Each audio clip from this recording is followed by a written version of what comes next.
Nyakwaro Mugi Ajwang' ageno ni bedo gi odiochieng' makare. Odiochieng' makawuono wuoth okele kaunti ma Kisumu, kamoro ni Kisumu West, but Rota Beach. Odiochieng' makawuono wadwa wuoye kit pith mar anguro. To nikech kawuono antie alwora ma bende oyie, anyisi ni kuma antie ni yamo fuetho be nikech an but nam. Odiochieng' makawuono an gi japith miluongo ni Joan Olendo gi jaode ma bende iluongo ni Raymond Olendo. Odiochieng' makawuono wadwa puonjore kit pith mar anguro. Gin ang'o ma ng'ato nyaka ng'e e wi anguro kata kapok ibedo gi paro mar pidhe. Gin kit chiemo mage maber monego anguro bed ni chamo. Magi te wadwa puonjore e chenro ma kawuono. Kaka pile, yiena mondo akaw kinde mar rwaki e chenro ni luonga ni Alori nyaka Black machiegni.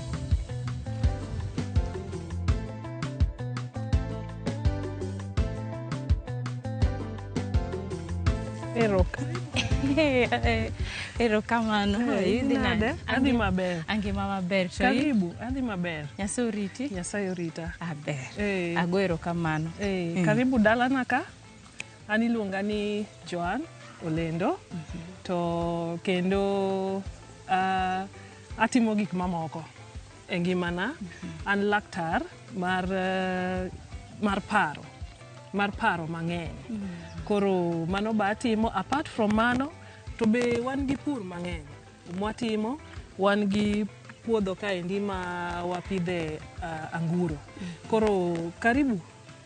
Karibu. Erokamano. Haya, winjo. En madam kendo mana mathiedho paro, mental health. Koro kata an be kayaka inyamiya moko matin ma dang'ni gi pacha kik bed gi stress. Diuru. Erokamano.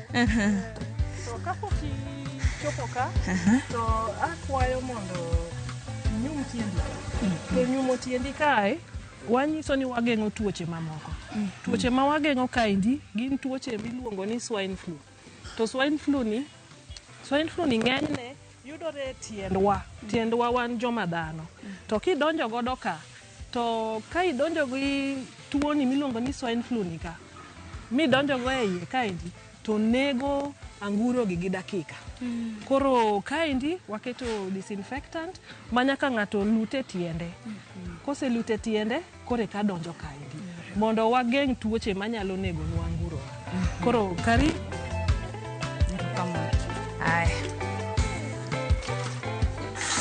To dhodno ang'o miyo en iyawe magi oko to ok dhire gi? Dhodni gimomiyo wayawe gi oko, manyiso niya, kadwa yawe gi iye, to ng'eny ji de donjo moko nyono ka. To koyawe gi oko kamaendi, manyiso ni nyaka inyon ka, eka idonjo iye ka. Koro dongi neno kaka iminyono kidonjo. Kata ka biro yawo dhodni kama. Dongi neno ka akwonga yawe tanyono ka, eka donjo. Koro dhodni nyaka yawe kamaendi, eka inyalo nyono ka, mondo i-disinfect tiendi, igol chilo mane tiendi, eka idonjo. Koro karibu. Erokamano. Aya.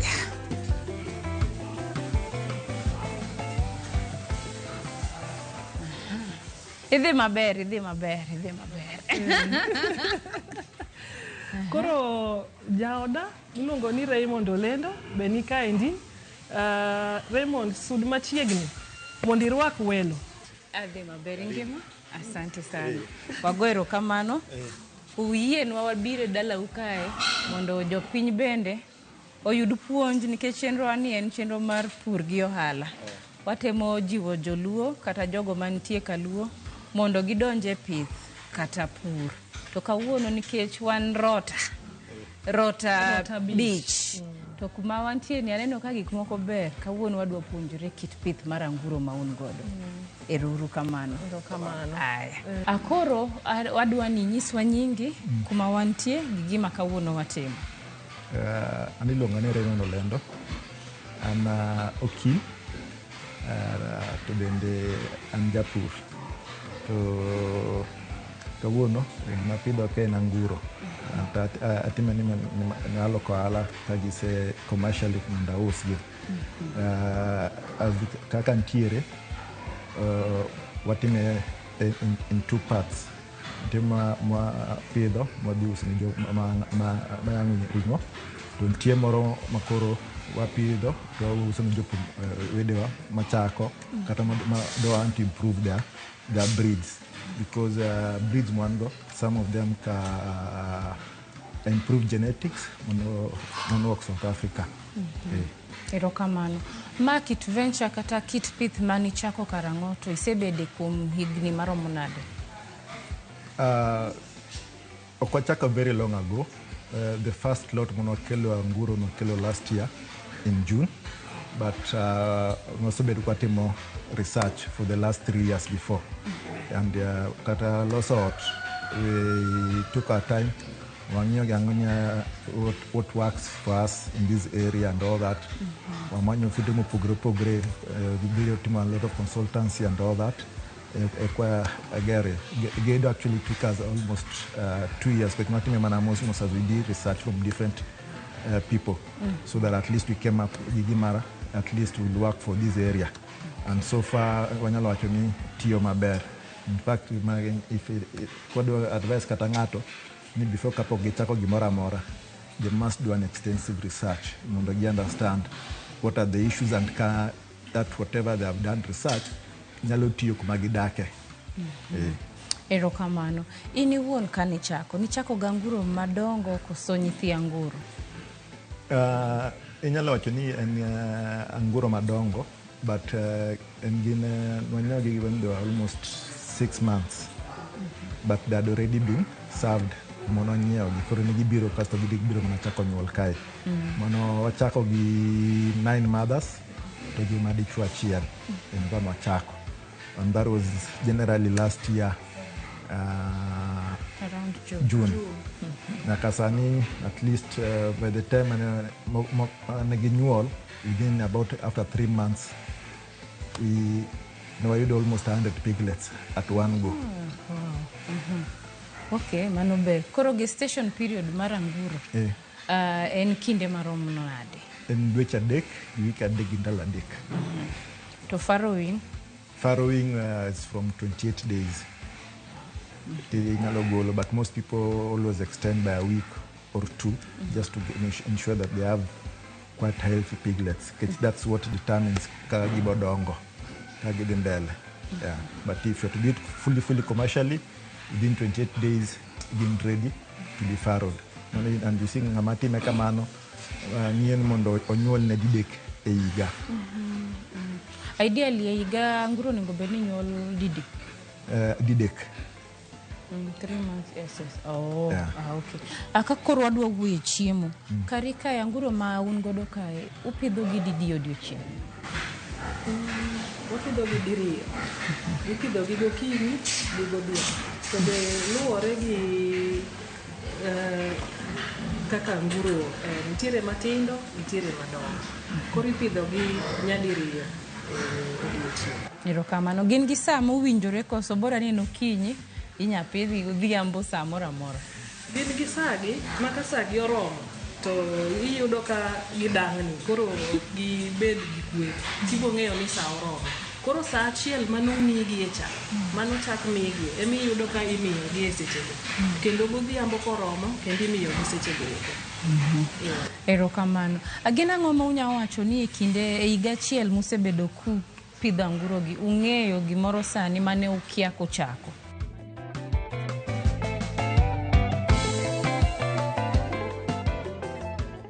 Sama itimo research, nitie story mang'eny ma ji miyou, but kibiro to iyudo ni opogore. One of the main issues, challenge miyudo ni en korka uso. That's one of the challenges that we faced at first, but we overcame it. Mono yudo jok manyiepo from around Kisumu, so they basically come biro to ginyepo kae. And then another challenge gimoro be ni ging'ene korka chiemo. Kila ng'ato ka ng'ato miyo gi chiemo mopogore bende kaka giyudo. Kaka inyalo yudo jok man Kitale gin gi oduma mang'eny, so you find ni the main supplementation e chiemo kucha en oduma. Seche moko oduma lal bende koro githagare ni koro ayudo kuro oduma. Koro koking'eyo maler, as you've been supplementing now with rice jam, kech wayudo gi from Ahero, from Lake Basin kae, it's cheaper, so it remain timo cost na food dog piny, and you know food is basically what the main cost e pidho anguro. Mako kitang maber, it affects everything. Mano nyiso ni inyalo yudo cost minyogo chiemo at a very high cost, ma kata kipidho gi nade ok inyal yudo gimoro e wiye. So that is one of the challenge ma most people suffer. And then the other issue ni ng'ato ka chako iparo ni you get excited ni anyalo pidho anguro mang'eny ang'ago, but again yudo ni sama osechako pitho no anguro mokano ng'eny makoro hewe korka chiemo kata mondo oritgi maler, koro he ends up struggling rito angurogo, so they eventually he ends up going into a loss because koro konyal pidhogi miyogi chiemo te marom. So those are some of the things kila ng'ato nyaka ng'e ni achako gi anguro abich ni ka ginyuol kaka idwarre, maybe ng'ata achiel kachiel omiyi piglets chiegni 15, ni mano koro all of a sudden in gi 75 rubet ni ipidho for the next 6 months, mano igolo agola ofuki pile pok ochako duoko ni pok ochako duoko ni, koro ing'e ni ng'ato chopo kumoro koro chako winjo pek no, then they start looking for shortcuts kech koro ok onyal consistently maintain. So one of the things kichako maintain number minyalo. Erokamano.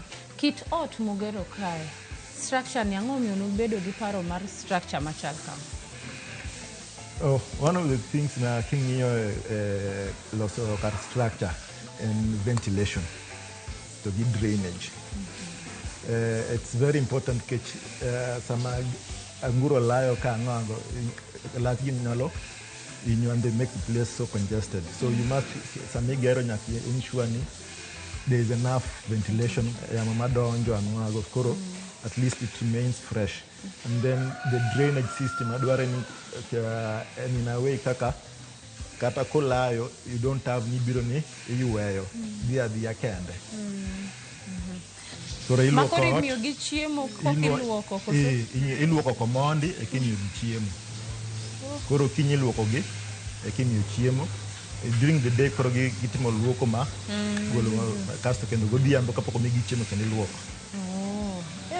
Tiwachoga ni anguro tiyo gi pi mang'eny ahinya, jomoko wachoga, joma kia wachoga na anguro le, to jomong'e ong'e na anguro le. Pi ka sama koro gin gi taps koso ka gidwa modho gitimo nang'o? It's constant en adiera ni kidwa pidho anguro nyaka ibed gi pi mang'eny. Anguro ler, jok maparo ni anguro lil mano jok mariambo. In fact kibo neno anguro ok nind kuma gidhie choko, kuma kata kuma gimodhe no kendo bende ler alera chuth, kendo kanyo kendo onge kata ogikete kata chiemo.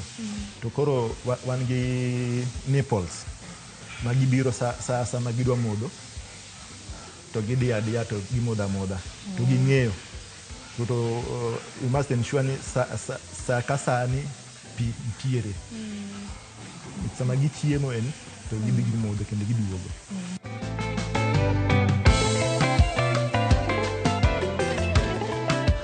Sama anguro ni e wer, arita mage ma utimo negi? Onge special care moro amora miwacho ni nyalo timo, mana sama imeno nigi chiemo and then you consistently ing'e kaka gintiere in case of anything. So it needs sakasa nyaka bende icheke, kasto sama ochiegni nyuol ema nyaka prepare that week, nyaka prepare kako dhi nyuol. Mano koro nyaka imany ni kuma at least ok odwa nind kuma ng'ich. Koro mano mondo avoid that, most of the time wakawo rice husks kwaole negi piny mondo bed mayom man gi liet. And then ibo migi injections multivitamins ang'ago during that time. After or before delivery? No, just as you go. Just for the antibiotics and all that. And then kasama kochiegni nyuol bende you disinfect the odeno, koro luoka gi disinfectant maler kabisa.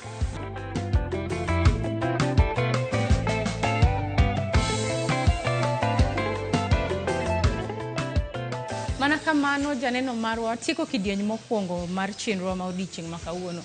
Adwa nakawo dakika moko machuok adhi e yweyo aeto bang'e waduogo. Kik idhi mabor.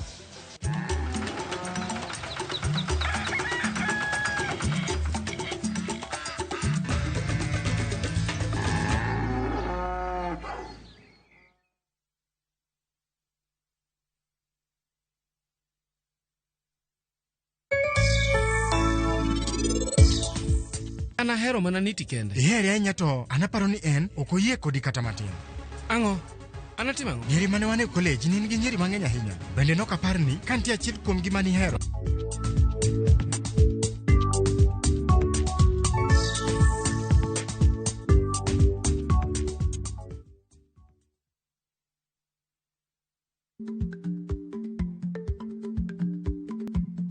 Jarikni jamuod nyoyo gi goyo. Matiende ni dhi matek ma ok inono maber samoro nyalo miyo ng'ato midhiero.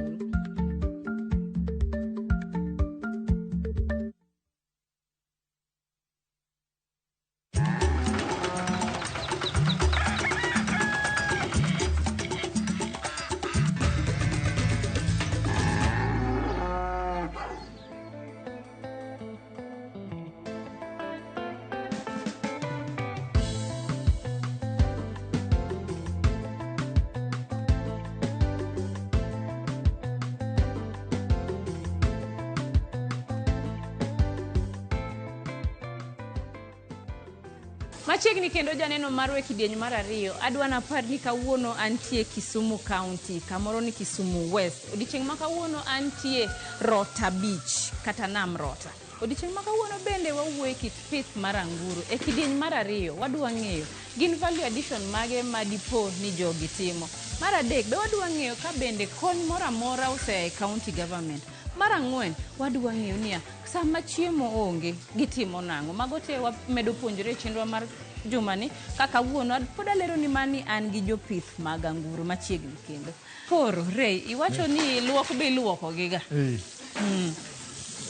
Iluoko gi didek odiochieng'. Pile? Okinyi sama kapok omigi chiemo koro nyaka luokgi. Iluoko ot iluoko gi. Odiochieng' kar gimoro saa 7 kendo iluoko ot gi kendo iluoko gi mondo koro odong maler.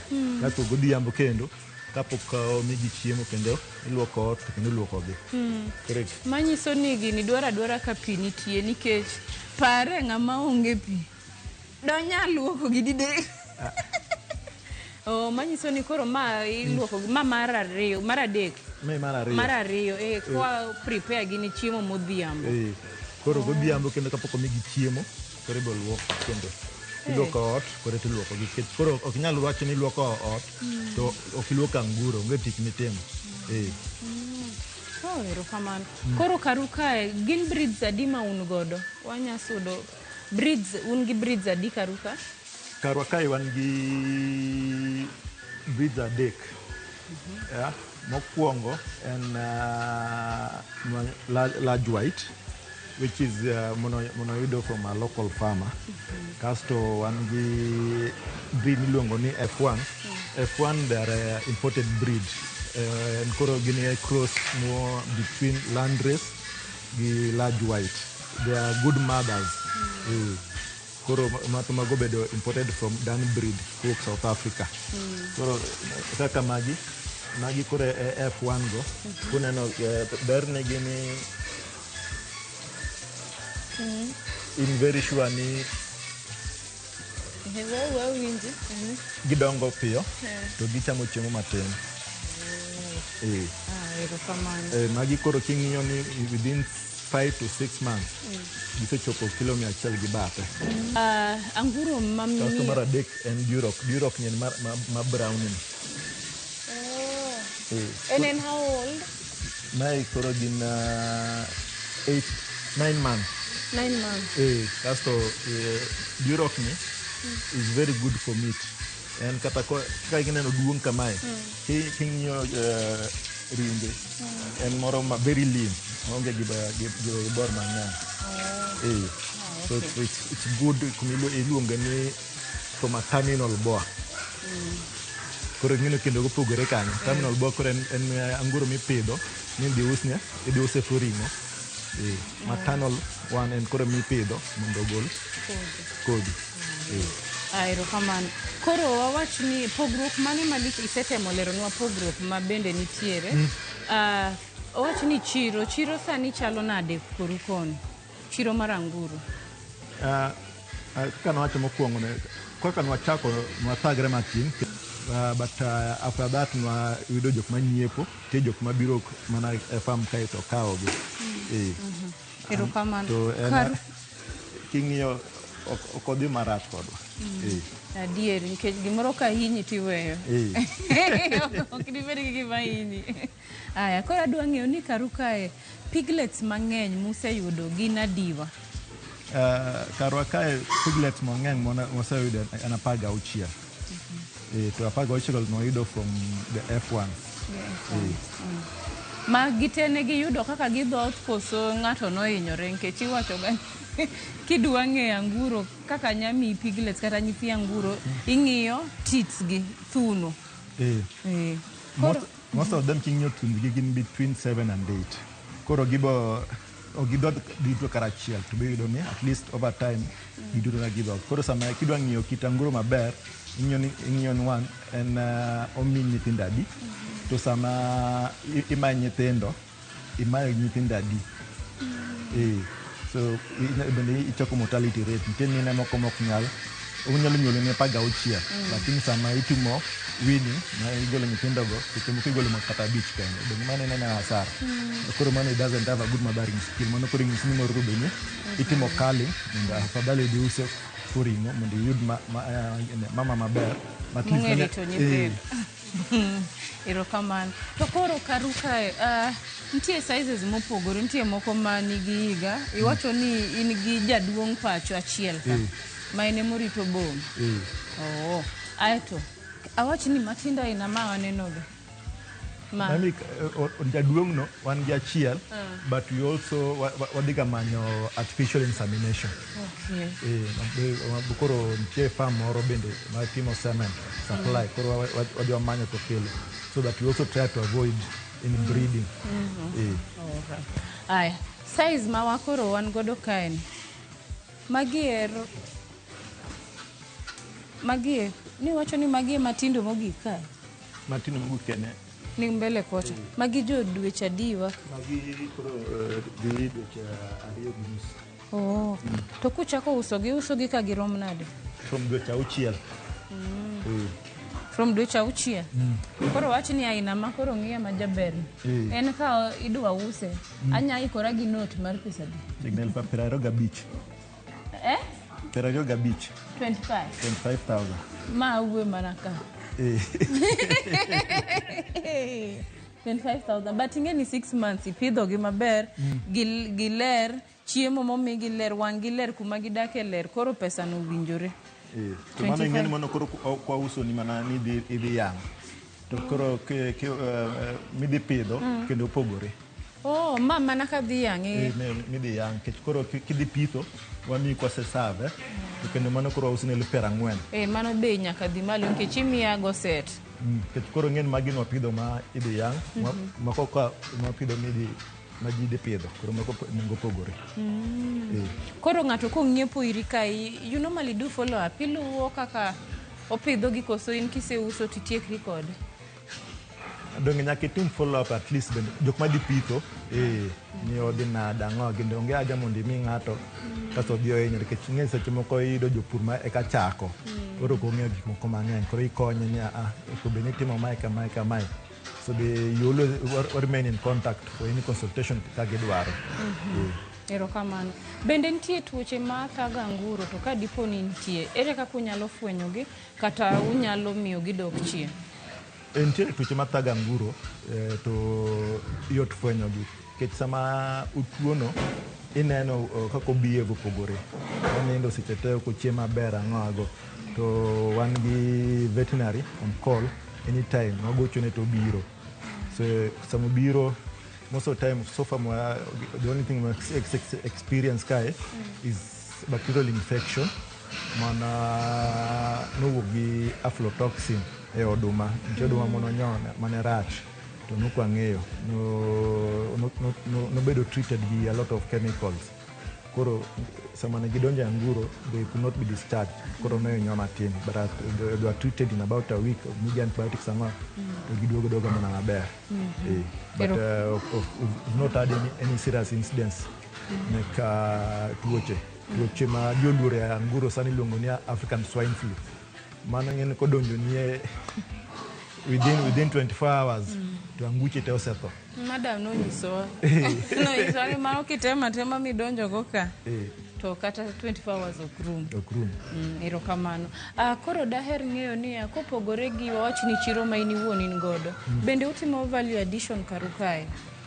Sani pod onge pok watim value addition michenjogo but that is the next step mwang'iyo wadwa yawo bucho awuo to at least mondo onego kwa uso king'iyo kata nengo ka jogi biro kae e puodho kae gichuli mana chiegni 300 e kilo to kokucha iyudo ni giuso 600 gi 800 kata 1000 depending the cuts ma gigolo e anguro no so they make more profit molowa yet wan wasekawo dweche 6 kitagri girita anguro.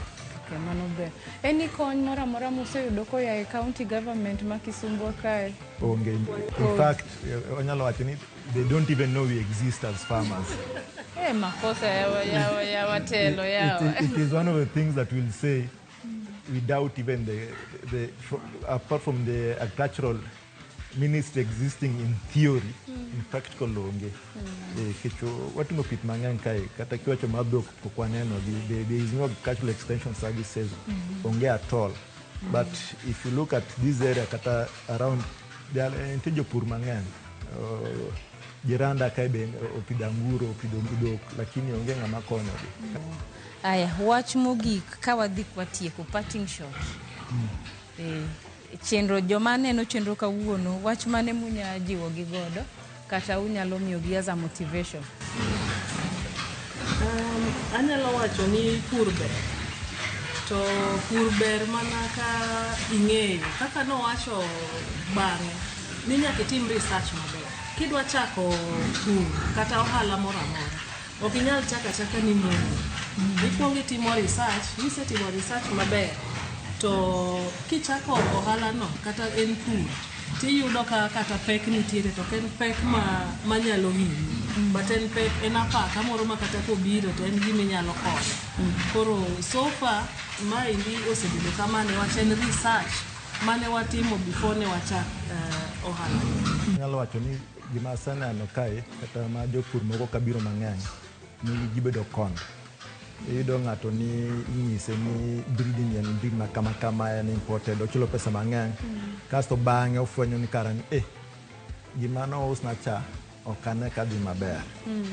Koro sama itimo research kata kuma inyiepe nyie jogo bende chalo nade anyiewo anguro kuom jomage history mane magin go igo konyi mondo kik idhi asara nikech ing'e ni sama idwa pur mondo ilos pesa your cost nyaka dok piny koro nyaka ing'e mano idil gi jomage nyaka id bende gibed jok ma inyalo trace back ni lakini iyudo jok moko iyudo ni ati onene Facebook odhi onyiewo oro pesa oorne mondo kata ochak luwo ni gino wakure bedo matek koro mano nyaka ji otang' nikech there are a lot of conmen afadhali kata idhi iri ng'ato chule pesa moro matin mondo puonji kapok ichako bokonyi bang'e. To nikech iwuoyo puonj karu kae inyalo bedo gi ndalo ma iofa tiegruok like an open day ma inyalo puonjo jomoko ma samoro gombo donje kit pith aina. Anyalo puonjo ke jok mang'eny mouso nigi mabiro pith gibiro kata giwacho ni mari nopogore itime nade koro wapuonji gik ma gitimo kaka girito to at least konyogi makata kimiya ng'ato gimoro idwa ni mondo odhi okonyrego sama okonyorego odhi onyiso osiepne an mara nagolo kae to mae kaka nokonya koro bende omaketi mayot. Ama ang' nene chenro dichieng' kata otieno kawuono obro penjo ni Alori ni wacho ni Kisumu ni nitie rot abich. Famano kata japur nanya romo go nang'o? Ere tudruok, yor tudruok minya yudu godo? Wanyalo yudore 0 7 2 2 8 0 8 0 7 1. Noane? Wanyalo yudore 0 7 2 2 8 0 0 8 0 7 1. Kata 0 7 2 0 8 1 5 7 2 3. Erokamano ahinya. Go erokamano. Rwako wa maber, wamor. Koro wageno ni chenro ni bende dhi kelo dongruok. Udhi yudo wateja gi jomoko bende mubro timo ang'o? Ubro puonjo. Erokamano ahinya.